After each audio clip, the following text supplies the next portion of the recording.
In the last video, we have learned about the groups and electronic configuration.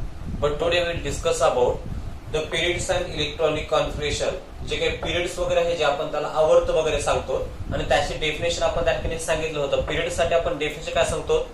The horizontal rows in the modern periodic table are called as a periods वगैरे आहे. आपण आवर्त कशाला म्हणतो? ज्या आधुनिक आवर्त सारणीमध्ये ज्या काही आडव्या ओळी वगैरे आधुनिक आवर्त सारणीमध्ये ज्या काही आडव्या ओळी वगैरे त्यांनाच काय म्हणतो आपण? पिरियड्स वगैरे सांगतो. तर त्याच्यामध्ये आपल्याला फर्स्ट कॅन यू टेल साठी क्वेश्चन वगैरे विचारलंय. तर त्याच्यामध्ये फर्स्ट क्वेश्चन काय विचारलं का मग?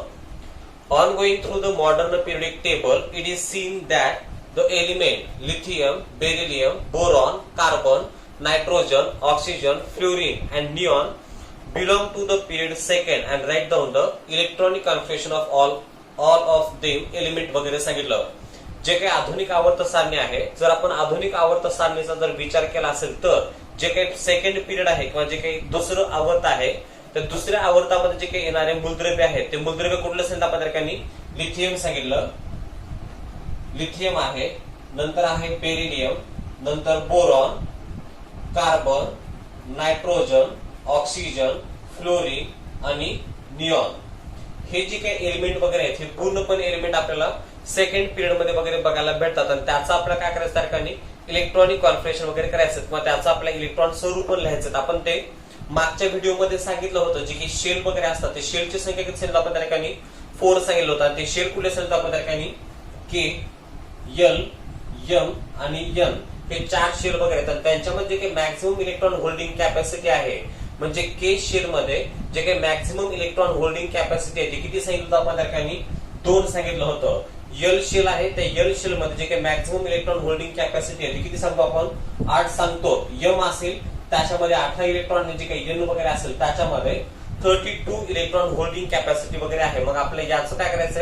इलेक्ट्रॉनिक कॉन्फिगरेशन तयार करायचे. पण इलेक्ट्रॉनिक कॉन्फिगरेशन तयार करत असताना पहिल्यांदा आपल्याला त्याचा काय ऍटॉमिक नंबर वगैरे माहित पाहिजेत. मग या ठिकाणी जे काही लिथियम आहे त्या लिथियमचा ऍटॉमिक नंबर आहे 3. नंतर जे काही बेरिलियम आहे त्या बेरिलियमचा ऍटॉमिक नंबर आहे 4. नंतर बोरॉन असेल त्याचा ऍटॉमिक नंबर 5 आहे. कार्बन त्याचं 6, नायट्रोजन त्यासाठी 7 आहे, ऑक्सिजन त्यासाठी 8, फ्लोरीन आहे त्यासाठी 9 आणि जे काही निऑन वगैरे आहे त्याचं जे काही इलेक्ट्रॉनिक त्याचं जे काही ऍटॉमिक नंबर आहे ते किती सांगतो आपण? 10 वगैरे असेल. मग आपला क्वेश्चन काय सांगितलंय? हे जे काही सेकंड पिरियड आहे त्या सेकंड पिरियड मध्ये येत असताना मूलद्रव्याचं किंवा एलिमेंटचं आपलं इलेक्ट्रॉनिक कॉन्फिगरेशन तयार करायचं आणि त्यासाठी आपल्याला त्यांचा ऍटॉमिक नंबर वगैरे माहित आहे. मग लिथियमचा ऍटॉमिक नंबर 3 आहे तर त्याचं इलेक्ट्रॉनिक कॉन्फिगरेशन काय असेल? 2,1 येतं. नंतर बेरिलियम आहे त्या बेरिलियमचा ऍटॉमिक नंबर आहे 4 त्याच्यामुळे त्याचं कॉन्फिगरेशन येतं 2,2 असेल. बोरॉन त्याचा ऍटॉमिक नंबर 5 आहे त्याचं कॉन्फिगरेशन त्या ठिकाणी 2,3 येतं. नंतर कार्बन आहे त्याचा ऍटॉमिक नंबर 6 आहे त्याचं कॉन्फिगरेशन काय येतं? 2,4 येतं.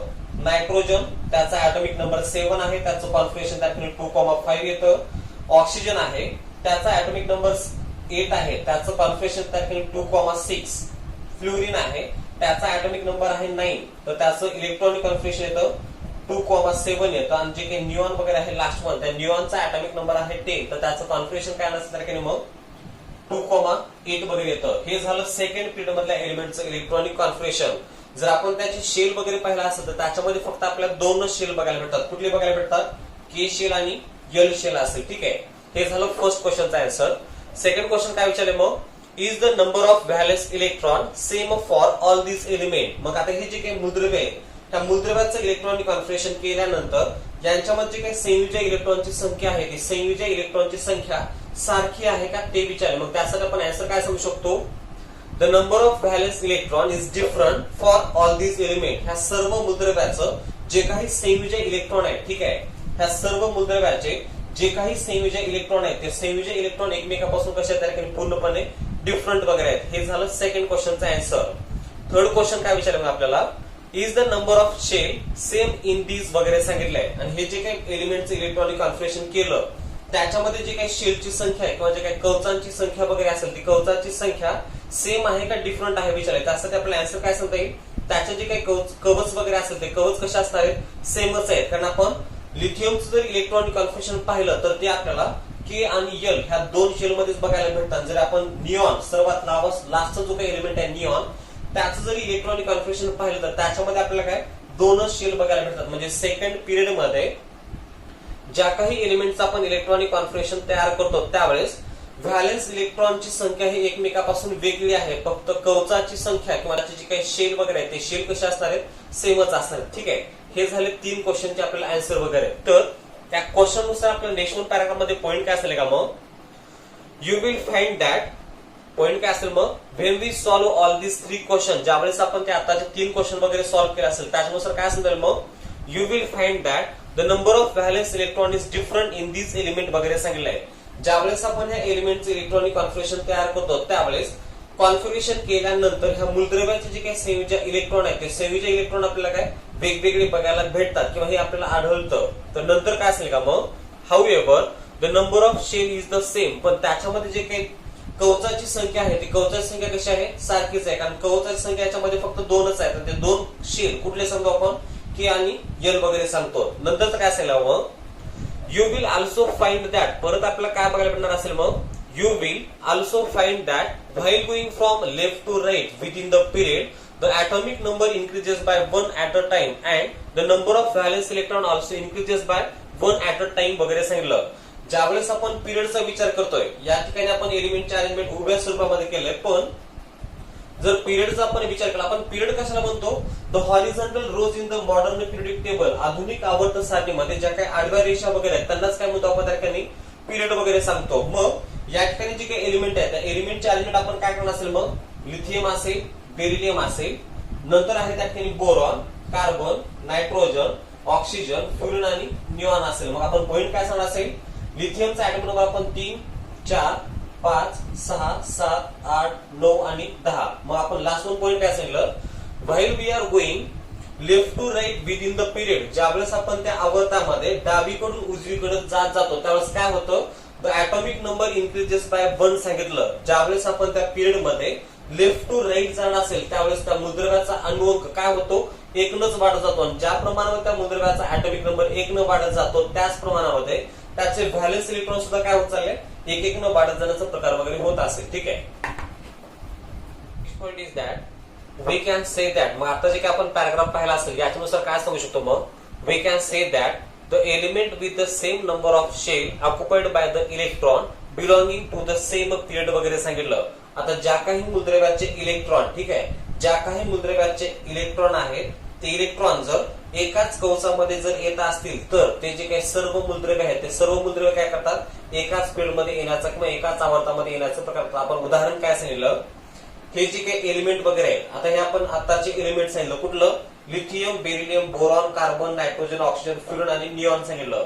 याचं इलेक्ट्रॉनिक कॉन्फिगरेशन तयार केल्यानंतर याच्यामध्ये फक्त आपल्याला 2 शेल बघायला भेटलं के आणि यल वगैरे. मग या मूलद्रव्याचं इलेक्ट्रॉनिक कॉन्फिगरेशन केल्यानंतर जे काही मूलद्रव्याचे इलेक्ट्रॉन आहेत ते मूलद्रव्याचे इलेक्ट्रॉन जर एकाच कवचामध्ये येत असतील किंवा एकाच शेल मध्ये येत असतील तर ते सर्व मूलद्रव्य काय असणार आहेत एकाच पिरियड मध्ये वगैरे असतील तो पॉइंट सांगायला आपल्याला. तर त्यासाठी परत आपले एक्झाम्पल दिलेत. मग the element in the second period नेमली lithium, beryllium, boron, carbon, nitrogen, oxygen, fluorine and neon have the electrons in the two shell that is the K and L वगैरे सांगितलं.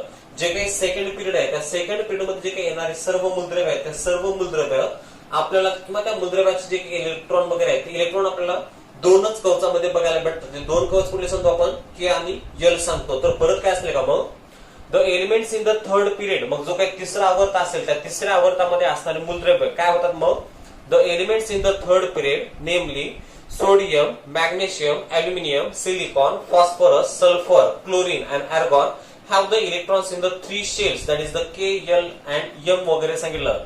जे काही थर्ड पिरियड आहे त्या third period मध्ये जे काही येणारे मूलद्रव्य आहेत किंवा एलिमेंट आहेत त्यांचं जर आपण इलेक्ट्रॉनिक कॉन्फिगरेशन पाहिलं असेल तर त्याच्यानुसार आपल्याला ते 3 शेल मध्ये वगैरे बघायला भेटतात. ते 3 शेल कुठले सांगतो आपण के यल आणि लास्ट वन कुठला शेल असेल त्या ठिकाणी एम शेल असेल. आपण पॉइंट काय असेल आता थर्ड पिरियड मध्ये जे काही येणारे एलिमेंट आहेत त्या एलिमेंटचं जर आपण इलेक्ट्रॉनिक कॉन्फिगरेशन तयार केलं तर इलेक्ट्रॉनिक कॉन्फिगरेशन केल्यानंतर त्याच्यामध्ये आपल्याला काय 3 शेल वगैरे बघायला भेटतात. ते कुठले बघायला भेटतात आपल्याला के यल आणि एम वगैरे असेल. तर परत right down the electronic configuration of these element and confirm सांगितलंय. जे काही थर्ड पिरियड आहे त्या थर्ड पिरियडचं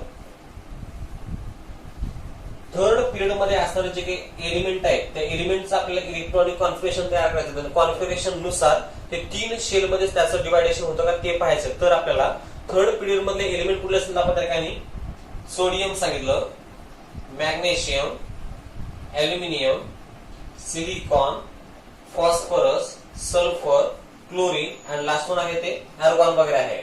आता या एलिमेंटचा जो काही ऍटॉमिक नंबर आहे ते किती सांगतो आपण. सोडियम असेल त्याचा ऍटॉमिक नंबर आहे 11, मॅग्नेशियम असेल त्याचा 12 आहे, ॲल्युमिनियम आहे त्याचा 13, सिलिकॉन असेल त्याचा 14, फॉस्फरस आहे त्याचा ऍटॉमिक नंबर आहे 15, सल्फर साठी 16 असेल, क्लोरीन साठी 17 आणि जे काही आर्गॉन असेल त्याचा ऍटॉमिक नंबर किती असेल तर काही 18 वगैरे असेल. त्याचं कॉन्फिगरेशन आपण कशा प्रकारे असेल मग. ऍटॉमिक नंबर 11 आहे सोडियमचा, त्याचं कॉन्फिगरेशन काय येतं मग 2,8,1 येतं. मॅग्नेशियम आहे त्याचं कॉन्फिगरेशन त्या ठिकाणी 2,8,2 असेल. ॲल्युमिनियमचा ऍटॉमिक नंबर 13 आहे त्यासाठी 2,8,3. सिलिकॉन त्याचं कॉन्फिगरेशन 2,8,4 येतं. फॉस्फरस आहे त्याचं कॉन्फिगरेशन 2,8,5. सल्फर त्यासाठी 2,8,6 आहे. क्लोरीन आहे त्यासाठी 2,8,7 आणि जे काही आर्गॉन असेल त्यासाठी कॉन्फिगरेशन 2,8,8 वगैरे असेल. ज्यावेळेस आपण थर्ड पिरियड ठीक आहे ज्यावेळेस आपण थर्ड पिरियड मध्ये असणारे एलिमेंटचं कॉन्फिगरेशन करतो त्यावेळेस त्याचे इलेक्ट्रॉन आपल्याला काय बघायला भेटतात 3 शेल मध्ये बघायला भेटतात के, एल आणि एम वगैरे असेल. ठीक आहे. तर परत in the modern periodic table the electrons are filled in the same shell while going along the period from left to right and at the beginning of the next period a new electron shell start filling वगैरे सांगितलं. ज्यावेळेस आपण आधुनिक आवर्त सारणीमध्ये एकाच पिरियडचा जर विचार केला असेल, जर आपण मॉडर्न पिरियडिक टेबल मध्ये फक्त एकाच पिरियडचा जर विचार केला असेल तर त्याच्यामध्ये जे काही इलेक्ट्रॉन फिलअप केले जातात ते त्याच शेलमध्ये किंवा त्याच कवचामध्ये फिलअप केले जातात. पण जर आपण त्या आवर्त सारणीमध्ये दुसऱ्या आवर्ताकडे जर गेलं ठीक आहे तर त्यावेळेस काय होतं एका नवीन कवचाची ऍड वगैरे होणार असेल. आता आपण याच्या अगोदरचं एक्झाम्पल पाहिलं होतं कुठलं सेकंड पिरियड सांगितलं होतं. जे काही सेकंड पिरियड आहे त्या सेकंड पिरियड मध्ये जे काही एलिमेंट आहे त्या एलिमेंटचं जर कॉन्फिगरेशन पाहिलं असेल तर त्याच्यामध्ये आपल्याला के आणि एल हे दोन शेल बघायला भेटत होते. पण ज्यावेळेस आपण त्या थर्ड पिरियडचा विचार करतो त्यावेळेस काय होतं त्या ठिकाणी दुसऱ्या एका शेलची काय होतं त्या ठिकाणी ऍड वगैरे होत जाते. काल आपण त्या ग्रुपसाठी वगैरे पॉइंट सांगितलं होतं कुठलं while we are going from top to bottom in the group. ज्यावेळेस आपण एखाद्या आवर्तामध्ये ज्यावेळेस आपण एखाद्या गणामध्ये वरून खालच्या सलग जात जातो त्यावेळेस काय होतं प्रत्येक वेळेस एका नवीन शेलची ऍड वगैरे होत जाणार असेल किंवा त्याचं ऍडिशन वगैरे होत जाण्याचा प्रकार वगैरे होतो. सेकंड पिरियड आहे त्या सेकंड पिरियड मध्ये आपल्याला फक्त 2च शेल बघायला भेटतात. पण ज्यावेळेस आपण तिसऱ्या पिरियड मध्ये जातो त्यावेळेस त्या ठिकाणी आपल्याला काय 3 शेल वगैरे बघायला भेटतात. जर चौथ्या शेल मध्ये गेला असेल तर आपल्याला परत त्या ठिकाणी काय होईल मग चौथी शेल वगैरे त्या ठिकाणी बघायला भेटणार असेल. अशा वेळेस प्रत्येक वेळेस त्या ठिकाणी शेलची संख्या काय होत जाते वाढत जाते. नंतर the number of element in the first 3 period is determined by the म्हणजे जे काही पहिले 3 आवर्त आहे त्या पहिल्या 3 आवर्तामध्ये जे काही असणाऱ्या मूलद्रव्यांची संख्या आहे ती मूलद्रव्यांची संख्या आपण कशानुसार ठरवू शकतो by the electron capacity of the shell and the law of electron octet. पहिल्या 3 आवर्तामध्ये जे काही मूलद्रव्यांची संख्या आहे ती मूलद्रव्यांची संख्या त्या कवचाची इलेक्ट्रॉन पकडून ठेवायची क्षमता आणि इलेक्ट्रॉनच्या अष्टकाचा नियम ह्या 2 घटकांनुसार पहिल्या 3 आवर्तामध्ये किती मूलद्रव्याची संख्या आहे आपण हे ठरवू शकतो. पॉइंट लक्षात ठेवा. हा आपण पॉइंट काय सांगतोय the number of element in the first 3 period is determined by the पहिल्या 3 आवर्तामध्ये जे काही मूलद्रव्यांची संख्या आहे ठीक आहे पहिल्या 3 आवर्तामध्ये जे काही मूलद्रव्यांची संख्या आहे ती मूलद्रव्यांची संख्या कशानुसार ठरवली जाते electron capacity of the shell म्हणजे त्या कवचाच्या साह्यानं किती इलेक्ट्रॉनला पकडून ठेवू जाऊ शकतं आणि the law of electron octet किंवा तो अष्टकाचा नियम इलेक्ट्रॉनच्या अष्टकाचा नियम ह्या 2 पॉइंट नुसार आपण काय करू शकतो पहिल्या 3 आवर्तामध्ये असणाऱ्या मूलद्रव्याची संख्या वगैरे ठरवू शकतो.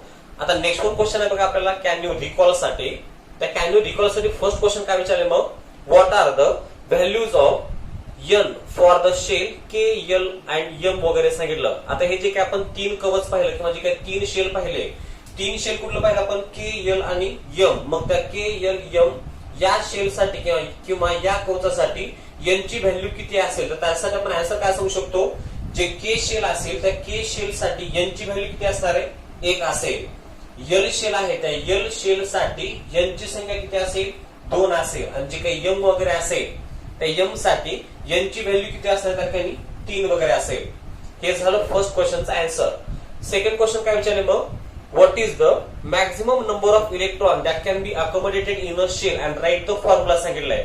आता जे काही के एल एम आणि एन हे शेल वगैरे आहेत, ह्या शेल पैकी किंवा या शेल मध्ये जास्तीत जास्त प्रमाणामध्ये किती इलेक्ट्रॉन होल्ड केले जाऊ शकतात हे विचारले. तर आपण त्यासाठी आन्सर काय सांगू शकतो, 32 electron that can be easily accommodated in the shell वगैरे सांगता येईल. त्या कवचामध्ये जास्तीत जास्त 32 इलेक्ट्रॉन बसू शकतात आणि ते कुठलं शेल सांगू शकतो आपण, त्याला एन शेल वगैरे सांगू शकतो. तर त्याचा फॉर्म्युला काय सांगतो आपण त्या ठिकाणी, दॅट इज द 2n². हे आपण पाठीमागच्या व्हिडिओमध्ये किंवा लास्ट व्हिडिओमध्ये याच्याबद्दल आपण पाहिलेलं आहे. हे झालं सेकंड क्वेश्चन. थर्ड क्वेश्चन काय विचारलं आपल्याला, deduce the maximum electron capacity of the shell K L and M सांगितलंय. आता हे जे काही के एल आणि एम हे जे काही शेल वगैरे आहे, या शेल साठी मॅक्झिमम इलेक्ट्रॉन किती होल्ड केले जाऊ शकतात हे पाहायचं आपल्याला. आपण लास्ट व्हिडिओमध्ये त्याच्याबद्दल पाहिलंय किंवा त्यासाठी आपण फॉर्म्युला वापरतो. मग हे 2n² आहे, हा आपला फॉर्म्युला आहे. तर के शेल साठी आपण त्या n ची व्हॅल्यू किती सांगितलं होतं, 1 सांगितलं होतं. मग फॉर्म्युला जर आपण पुटअप केलं तर काय होतं, मग 2 × 1² दॅट इज द 2 असेल. म्हणजे जे काही के शेल असेल त्या के शेल मध्ये जे काही मॅक्झिमम इलेक्ट्रॉन किती होल्ड केले जाऊ शकतात, मग 2 वगैरे असेल. नंतर आहे एल शेल, त्या एल शेल मध्ये मॅक्झिमम इलेक्ट्रॉन किती होल्ड केले जाऊ शकतात, मग त्यासाठी फॉर्म्युला काय सांगू शकतो आपण, 2n². आणि जी काही एल आहे त्या एल साठी एन ची व्हॅल्यू आताच आपण किती सांगितली होती, 2 सांगितलं होतं. म्हणजे फॉर्म्युला काय असेल, मग 2 × 2² असेल. म्हणजे 2 × 4 = 8. म्हणजे एल शेल मध्ये मॅक्झिमम इलेक्ट्रॉन किती होल्ड केले जाऊ शकतात, 8 वगैरे असेल. आता नेक्स्ट वन आहे एम वगैरे. जे काही एम आहे त्या एम साठी एन ची जे काही व्हॅल्यू वगैरे सांगतो आपण, ती एन ची व्हॅल्यू काय असणार आहे, 3 वगैरे असेल. मग फॉर्म्युला प्लस आपण 2 × n² म्हणजे 2 × 3², 2 × 9 = 18. म्हणजे एम शेल साठी जे काही मॅक्झिमम इलेक्ट्रॉन होल्डिंग कॅपॅसिटी आहे ती किती सांगू शकतो आपण त्या ठिकाणी, 18 वगैरे असेल. हे झालं आपला थर्ड वन क्वेश्चन. आता नेक्स्ट वन पॅराग्राफ मध्ये काय असेल का, मग as per the electron holding capacity of a shell 2 elements are present in the first and 8 element in the second period वगैरे सांगितलंय. त्या कवचामध्ये किती इलेक्ट्रॉन बसू शकतात याच्यासाठी पहिल्या पिरियड मध्ये त्या ठिकाणी फक्त 2च एलिमेंट आहेत. तर जे काही दुसरा पिरियड आहे त्या दुसऱ्या पिरियड मध्ये त्या ठिकाणी काय 8 एलिमेंट वगैरे आहेत ते सांगू शकतो आपण. आता जो फर्स्ट पिरियड आहे त्या फर्स्ट पिरियड मध्ये किंवा या ठिकाणी फर्स्ट पिरियड म्हणतोय आपण, त्या फर्स्ट पिरियड मध्ये जे काही असणार एलिमेंट आहेत ते कुठले सांगतो आपण, हायड्रोजन आणि हेलियम सांगतो. हायड्रोजनचा ऍटॉमिक नंबर किती सांगतो आपण, 1 सांगतो. हेलियमचा किती सांगतो आपण त्या ठिकाणी, 2 सांगतो. मग आपण हायड्रोजनचं जर इलेक्ट्रॉनिक कॉन्फिगरेशन पाहिलं तर काय बघायला भेटतं, दॅट इज द 1 बघायला भेटतं. जर आपण हेलियमचं इलेक्ट्रॉनिक कॉन्फिगरेशन जर पाहिलं तर काय बघायला भेटतं आपल्याला, 2 बघायला भेटतं. याचा अर्थ काय असेल, फर्स्ट पिरियड मध्ये जे काही एलिमेंट आहे ते फर्स्ट पिरियड मध्ये असतात एलिमेंट, त्याच्यामध्ये जे काही येणारं शेल आहे ते आपण शेल कुठलं सांगतो, के शेल सांगतो. आणि के शेलची मॅक्झिमम इलेक्ट्रॉन होल्डिंग कॅपॅसिटी किती आहे, 2च आहे. त्याच्यामुळं पॉइंट सांगितलं आपल्याला, as per the electron holding capacity of a shell 2 elements are present in the first period and 8 element in the second period. पहिल्या पिरियड मध्ये फक्त 2च इलेक्ट्रॉन होल्ड करू जाऊ शकतात आणि जे काही सेकंड पिरियड आहे त्या सेकंड पिरियड मध्ये तारखेने काय 8 इलेक्ट्रॉन किंवा 8 एलिमेंटला फिटअप वगैरे केलं आहे. नंतर the third period also contain only 8 element due to the law of electron octet. आता जो काही तिसरा पिरियड आहे त्या तिसऱ्या पिरियड मध्ये सुद्धा फक्त 8च एलिमेंट आहेत. ते 8 एलिमेंट कशामुळे आहेत, due to the law of electron octet. इलेक्ट्रॉनच्या अष्टकाच्या नियमामुळे तिसऱ्या पिरियड मध्ये सुद्धा किती ठिकाणी 8च एलिमेंट वगैरे आहेत. नंतर there are few more factor which control the filling of electron in the subsequent period which will be considered in the next standard सांगितलंय. आता जे काही इलेक्ट्रॉन फिलअप वगैरे केले जातात ते इलेक्ट्रॉन फिलअप करण्यासाठी त्याच्यावर कंट्रोलिंग फॅक्टर असतो किंवा त्याच्यावर नियंत्रण ठेवणारा घटक असतो. त्या घटकाबद्दल आपल्याला काय नेक्स्ट स्टँडर्ड मध्ये वगैरे पाहायचं असेल तर परत काय असेल का, मग the chemical reactivity of an element is determined. Chemical reactivity म्हणतोय आपण. केमिकल रिएक्टिव्हिटी म्हणजे काय असेल, रासायनिक अभिक्रियाशीलता. पण कोणाची पाहतोय आपण, the chemical reactivity of an element is determined by. मूलद्रव्याची जे काही रासायनिक अभिक्रियाशीलता आहे, मूलद्रव्याची जे काही रासायनिक अभिक्रियाशीलता आहे कशानुसार आपण ठरवू शकतो, that is the number of valence electron in it and the shell number of the valence shell वगैरे सांगितलं. मूलद्रव्याची जी काही रासायनिक अभिक्रियाशीलता आहे ती मूलद्रव्याची रासायनिक अभिक्रियाशीलता आपण त्याच्या संयुजा इलेक्ट्रॉनच्या संख्येनुसार ठरवतो आणि परत त्या संयुजा कवचाच्या संख्येनुसार वगैरे ठरवणार असेल तर परत the information on this point is obtained from the position of element in the periodic table. आणि हे जे काही दोन घटक सांगितलं आपण कुठलं by the number of valence electron in it and the shell number of the valence shell वगैरे हे जे काही दोन घटक आहेत हे दोन घटक आपल्याला मूलद्रव्य आवर्त सारणीमध्ये कुठल्या ठिकाणी आहेत याच्यानुसार वगैरे ठरवता येतं. तर लास्ट पॉइंट आहे मग that is in the modern periodic table has proved useful for the study of element. त्याच्यामुळे काय झालं असेल त्या आधुनिक आवर्त सारणी आपल्याला काय झालं असेल महत्वाचं वगैरे ठरणार असेल.